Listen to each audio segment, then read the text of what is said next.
നരേന്ദ്രമോദിയുടെ റോഡ് ഷോയ്ക്ക് ജനപങ്കാളിത്തമില്ല. Road show തുടങ്ങാൻ മിനിറ്റുകൾ മാത്രം ബാക്കി നിൽക്കെയാണ് ഈ സാഹചര്യം.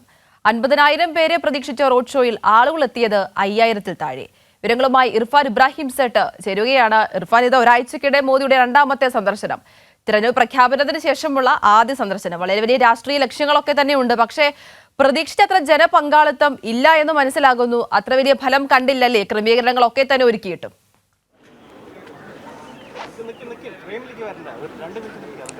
തീർച്ചയായിട്ടും ഇപ്പോൾ ഞാനിപ്പോൾ നിൽക്കുന്നത് നരേന്ദ്രമോദി റോഡ് ഷോ ആരംഭിക്കുന്ന ജില്ലാ ആശുപത്രിക്ക് സമീപമാണ്. നമുക്ക് ദൃശ്യങ്ങൾ കാണാവുന്നത് പോലെ തന്നെ ആളുടെ പങ്കാളിത്തം ദൃശ്യങ്ങളിൽ നിന്ന് തന്നെ വളരെ വ്യക്തമാണ്.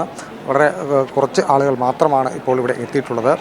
9:30 മണിയാവുമ്പോൾ നരേന്ദ്രമോദി മെഡിക്കൽ കോളേജിലെ ഗ്രൗണ്ടിൽ ഇറങ്ങും എന്നാണ് അറിയിച്ചിരുന്നത്.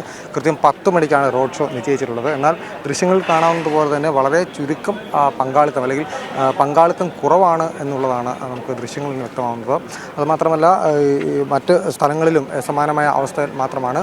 50,000 ആളുകൾ പങ്കെടുക്കും എന്ന് അറിയിച്ചിട്ടുണ്ടായിരുന്നെങ്കിലും പങ്കാളിത്തം 5,000-നും 10,000-നും ഇടയിൽ മാത്രമാണ്. ഏതായാലും പ്രതീക്ഷിച്ചതിൻ്റെ 1/5 പോലും പങ്കാളിത്തമില്ല എന്ന് നമുക്ക് പറയുവാൻ കഴിയും. കാരണം അത്രയേറെ ശുഷ്കമാണ് ഇവിടുത്തെ ഓരോ പോയിന്റിലുമുള്ള ആളുകളും. അതോടൊപ്പം തന്നെ പ്രവർത്തകരെ കൂടുതലായി പങ്കാളിത്തം കുറഞ്ഞൊരു സാഹചര്യത്തിൽ പ്രവർത്തകരെ കൂടുതലായി എത്തിക്കാനുള്ളൊരു ശ്രമവും BJP പ്രവർത്തകർ നടത്തുന്നുണ്ടായിരുന്നു. എന്നാൽ അതും ശ്രമം ഫലം കണ്ടില്ല. കാരണം നഗരത്തിൽ സ്വകാര്യ ബസ്സുകൾ ഉൾപ്പെടെയുള്ള എല്ലാ ബസ്സുകൾക്കും ഉൾപ്പെടെ നിയന്ത്രണമുണ്ട്. അതുകൊണ്ട് തന്നെ കൂടുതൽ ആളുകളെ എത്തിക്കാനുള്ള ഒരു ശ്രമവും വിപുലം തന്നെയാണ്. ആളുകൾ കുറവ് തന്നെയാണ്. പല ആളുകളും ഇവിടെ എത്തുന്നൊരു സാഹചര്യം ഉണ്ടാകുമോ എന്ന ഒരു ആശങ്ക ഇവിടെ ഉണ്ടായിരുന്നു. ആ ആശങ്ക പോലെ തന്നെയാണ് BJP നേതൃത്വത്തിൽ ആശങ്ക ഉണ്ടായിരുന്നു എത്ര ആളുകൾ എത്തും എന്നുള്ളത്. 50,000 പേരെയാണ് പ്രതീക്ഷിച്ചിരുന്നെങ്കിലും വളരെ ശുഷ്കം 5,000-നും 10,000-നും ഇടയിൽ മാത്രമാണ് ആളുകളുടെ ഒരു പങ്കാളിത്തമുള്ളത്. 10 മണിക്കാണ് മോഡിയുടെ റോഡ് ഷോ ഇവിടെ ആരംഭിക്കുക. ഏതായാലും 2ാം തവണ ആണ് കേരളത്തിൽ ഈ അടുത്തിടെ മോഡി വരുന്നത്. 2ാം തവണയിൽ രണ്ടാമത്തെ റോഡ് ഷോ ഈ പാലക്കാട് നിലവിലെ സാഹചര്യത്തിൽ അതൊരു പരാജയം തന്നെയാണ് നമുക്ക് എടുത്ത് പറയേണ്ടി വരും. മാത്രമല്ല ആലത്തൂർ സ്ഥാനാർത്ഥി ഇല്ലാത്തൊരു സാഹചര്യമുണ്ട്.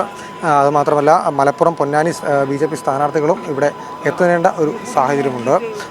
ഇവിടെ ഇപ്പോൾ നിലവിൽ 3 സ്ഥാനാർത്ഥികളും പാലക്കാട് BJP സ്ഥാനാർത്ഥിയുടെ വിജയത്തിനായിട്ടാണ് മോഡി വരുന്നതെങ്കിൽ പോലും മലപ്പുറം അതോടൊപ്പം തന്നെ പൊന്നാനി മണ്ഡലങ്ങളിലെ NDA സ്ഥാനാർത്ഥികളും മോഡിക്കൊപ്പം റോഡ് ഷോയിൽ പങ്കെടുക്കും. നമുക്ക് ദൃശ്യങ്ങൾ കാണാവുന്നത് പോലെ തന്നെ BJPയുടെ സംസ്ഥാന പ്രസിഡന്റ് K. സുരേന്ദ്രൻ ഇവിടെയുണ്ട്. വലിയ ഒരു പങ്കാളിത്തം ആണ് ഒരു പ്രതീക്ഷയെങ്കിലും ആ ഒരു വിധത്തിലുള്ളൊരു പങ്കാളിത്തമൊന്നും കാണുന്നില്ല. നമുക്ക് ദൃശ്യങ്ങൾ കാണാം. അത്തരമൊരു നേതാക്കൾ അവസാനവട്ട ഒരു മുന്നൊരുക്കം വിലയിരുത്താനുള്ള ശ്രമത്തിലാണ്. SPG-ക്കാർ പലതവണ സുരക്ഷാ വീഴ്ചകൾ ഉണ്ടായിട്ടുണ്ടാവും അല്ലെങ്കിൽ ഉണ്ടോ എന്ന പരിശോധന കൃത്യമായി നടത്തുന്നുണ്ട്. SPG-ക്കാർ മാത്രമല്ല, സംസ്ഥാന പോലീസും സ്പെഷ്യൽ ബ്രാഞ്ച് ഉൾപ്പെടെയുള്ള ആളുകളും മഫ്തിയിൽ ഉൾപ്പെടെ നിലയുറപ്പിച്ചിട്ടുണ്ട്. അതുകൂടാതെ നരേന്ദ്രമോദിയെ കാണുവാൻ വേണ്ടി ആളുകൾ എത്തിയിരുന്നു എന്ന് പറയുമ്പോൾ പോലും നമുക്ക് ദൃശ്യങ്ങൾ വളരെ വ്യക്തമാണ്. ഒരു പ്രധാനമന്ത്രി വരുമ്പോൾ അല്ലെങ്കിൽ മറ്റിടങ്ങളിൽ പ്രധാനമന്ത്രി വന്നപ്പോൾ ഉണ്ടായ ഒരാളല്ല ഇപ്പോൾ ഇവിടെ ഉള്ളത്. അത്രയേറെ ശുഷ്കമാണ് ഈ ഓരോ പോയിന്റുകളും.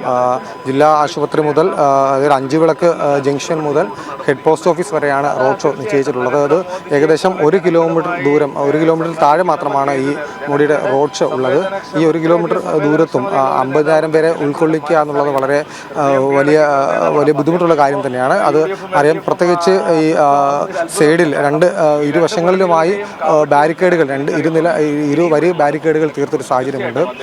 വലിയൊരു നമുക്ക് K. സുരേന്ദ്രൻ നമ്മളോടൊപ്പം ചേരും എന്നാണ് പ്രതീക്ഷിക്കുന്നത്. അദ്ദേഹത്തോട് തന്നെ ചോദിക്കേണ്ടതുണ്ട്. നരേന്ദ്രമോദി ആലത്തൂർ മണ്ഡലത്തിലെ സ്ഥാനാർത്ഥിയുടെ പേര് പറയാതെ പറയേണ്ട ഒരു സാഹചര്യമുണ്ട്. സുരേന്ദ്രജി, കൈരളിക്ക് അദ്ദേഹം കൈരളിയോട് പ്രതികരിക്കില്ല എന്നാണ് അദ്ദേഹം പറയുന്നത്. ഏതായാലും പ്രതിരോധത്തിലായ ഒരു സാഹചര്യത്തിൽ തന്നെയാണ് അദ്ദേഹം ആ ഒരു പ്രതികരണം നടത്തിയിട്ടുള്ളത്. കൈരളിയോട് അദ്ദേഹത്തിൻ്റെ പ്രതികരണം ഉണ്ടാവില്ല എന്ന നിലയിൽ തന്നെയാണ് പറയുന്നത്. കാരണം ആൾ കുറഞ്ഞൊരു സാഹചര്യം, ആ ഒരു ചോദ്യം അദ്ദേഹത്തിന് നേരെ വരുന്നാൽ അദ്ദേഹം പ്രതിരോധത്തിലാകും. അതുകൊണ്ട് തന്നെ കൈരളിയോട് അദ്ദേഹം പ്രതികരിക്കുന്നില്ല എന്നാണ് അറിയിച്ചിട്ടുള്ളത്. ഞാൻ നേരത്തെ സൂചിപ്പിച്ചതുപോലെ തന്നെ ആളുകളുടെ വലിയൊരു അഭാവം ഇവിടെ ഉണ്ട്. പ്രവർത്തകർ ഒഴുകിയെത്തുമെന്ന് പ്രതീക്ഷിച്ചിരുന്ന സ്ഥലത്ത് പാലക്കാട് കേരളത്തിലെ A ക്ലാസ് മണ്ഡലങ്ങളിൽ ഉൾപ്പെടുന്ന ഒരു സ്ഥലമാണ്. ആ ഒരു സ്ഥലത്ത് ഇവർ എത്തുമെന്ന് പ്രതീക്ഷിച്ചിരുന്നു. എന്നാൽ എത്താത്തൊരു സാഹചര്യമുണ്ട്.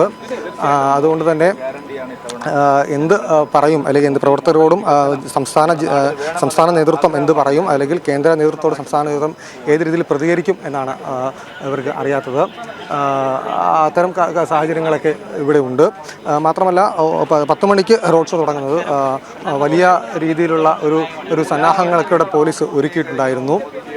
എന്നാൽ അത് കൃത്യമായി നടക്കുകയും ആ പോലീസ് സംവിധാനങ്ങൾ എനിക്ക് തോന്നുന്നത് ആലങ്കാരികമായി പറയാൻ കഴിയും. കാരണം ഇവിടെ SPGക്കാരും പോലീസുകാരാണ് നമുക്ക് പ്രവർത്തകരെക്കാൾ കൂടുതൽ എന്ന് നമുക്ക് പറയുവാൻ കഴിയും. ആ തരത്തിൽ അത്രയും ആളില്ലാത്തൊരു സാഹചര്യമാണ് ഇവിടെ ഉള്ളത്. ആ ദൃശ്യങ്ങൾ തന്നെ കാണാം. ഒരു പ്രധാനമന്ത്രി പങ്കെടുക്കുന്ന വിശിഷ്യ BJPയുടെ ദേശീയ മുഖമായിട്ടുള്ള നരേന്ദ്രമോദി പങ്കെടുക്കുന്ന പരിപാടിയിൽ ഇത്തരത്തിൽ ഒരു സംഘാടന പിഴവ് എന്ന് നമുക്ക് പറയാൻ കഴിയുമോ എന്നറിയില്ല. അല്ലെങ്കിൽ അത്തരത്തിലൊരു ആളുകളില്ലാത്തൊരു സാഹചര്യമുണ്ട്. എന്നാൽ സംസ്ഥാന നേതാക്കൾ ഇതേക്കുറിച്ച് പ്രതികരിക്കാൻ തയ്യാറാവുന്നില്ല എന്നുള്ളതാണ് നമുക്ക് എടുത്തു പറയേണ്ട കാര്യം. ഞാൻ നേരത്തെ സൂചിപ്പിച്ച പോലെ പാലക്കാട് കെ കൃഷ്ണകുമാർ ഉൾപ്പെടെയുള്ള BJP സ്ഥാനാർത്ഥികൾ ഇവിടെ നരേന്ദ്രമോദിക്കൊപ്പം ഇവിടെ പങ്കെടുക്കും എന്നുള്ളതാണ് നമുക്ക് എടുത്തു പറയേണ്ട ചില കാര്യങ്ങൾ. അല്പസമയത്തിൽ തന്നെ നരേന്ദ്രമോദിയുടെ, അതായത് ഇപ്പോൾ 9:45 ആകുന്നു, 15 മിനിറ്റ് കഴിയുമ്പോൾ നരേന്ദ്രമോദിയുടെ റോഡ് ഷോ 5 വിളക്കിൽ ആരംഭിക്കും എന്നാണ് നമുക്ക് നൽകുവാൻ കഴിയുന്ന വിവരം. ശരി, ഇർഫാൻ സൂചിപ്പിച്ചതുപോലെ തന്നെ നരേന്ദ്രമോദിയുടെ റോഡ് ഷോയ്ക്ക് വലിയ ജനപങ്കാളിത്തം തന്നെയില്ല. റോഡ് ഷോ തുടങ്ങാൻ ഇനി മിനിറ്റുകൾ മാത്രമാണ് ശേഷിക്കുന്നത്. ഏകദേശം ഒരു 50,000 പേരെ പ്രതീക്ഷിച്ച റോഡ് ഷോയിൽ ആളുകൾ എത്തിയത് 50,000-5,000 താഴെയാണ്. ഇപ്പോൾ കെ സുരേന്ദ്രൻ അടക്കം അവിടെ എത്തിയിട്ടുണ്ട്. പക്ഷേ കൈരളിയോട് ഈ ഒരു ചോദ്യത്തിന് മറുപടി പറയാൻ നേതൃത്വമടക്കം തയ്യാറാകാത്തൊരു സാഹചര്യം കൂടി നമ്മൾ ഈ ഒരു ഘട്ടത്തിൽ പ്രതീക്ഷിക്കേണ്ടതായിട്ടുണ്ട്. കണ്ടതാണ് ഈ ഒരു ദൃശ്യങ്ങളടക്കം നമ്മളിപ്പോൾ ഇർഫാൻ ചോദിച്ചപ്പോൾ പോലും അത്തരത്തിലൊരു പ്രതികരണം നടത്താൻ കെ സുരേന്ദ്രൻ തയ്യാറാകാത്ത സാഹചര്യവുമുണ്ട്. ഇർഫാൻ ഇബ്രാഹിം സെട്ടാണ് വിശദാംശങ്ങൾ പങ്കുവച്ചത്.